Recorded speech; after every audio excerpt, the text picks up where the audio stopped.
How could the economy be making me sick? In this series, we're going to talk about economic externalities that are driving a public health crisis.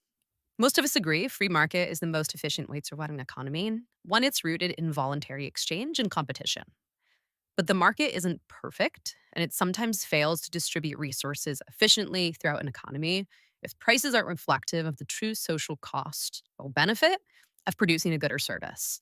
When this happens, economists call it an externality. Let's take economic activity at the Port of Los Angeles as an example. The cancer risk for people in port communities like Wilmington, California, is 98% higher than in the rest of the Los Angeles basin, largely from diesel exhaust that's spewed by trucks, ships, and trains coming in and out of that heavily trafficked area. The Toxic Release Inventory, or the TRI, actually tracks the management of certain toxic chemicals that might pose a threat to human health. Certain industrial facilities across the US have to report annually how much of each chemical is being disposed of on or off site. Industry in Wilmington and Carson reported emitting almost 1.7 million pounds of toxic air contaminants in 2020, according to the TRI, including ammonia, hydrogen cyanide, and benzene, which is a known and well studied cause of leukemia. When a shipping company operates a diesel fleet, they're paying for fuel and are paying for labor. What they're not paying for is emergency room visits for asthma attacks or the healthcare costs associated with respiratory illness caused by dangerous levels of particulate matter in the air.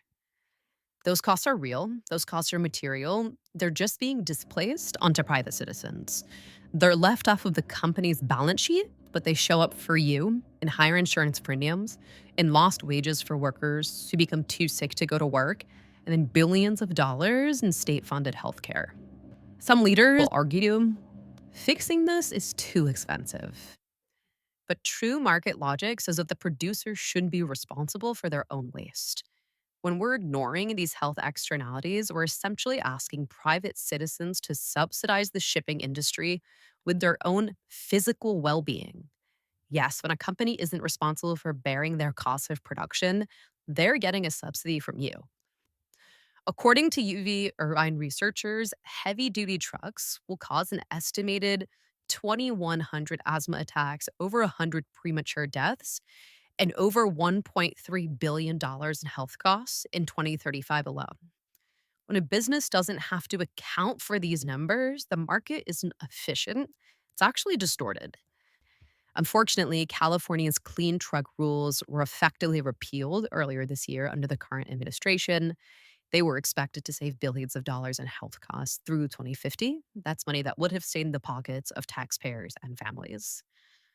Protecting public health isn't about growing the government, it's about ensuring the market is honest. I want to make sure people know that producers and consumers having equal information is a core tenet of economics that folks often don't talk about. When companies conceal their true cost of doing business, consumers actually can't make decisions in a way that drives proper, efficient market dynamics. This behavior is anti competitive. It takes away consumer power. It goes against free market principles. Regulation in the name of public safety acts as a referee.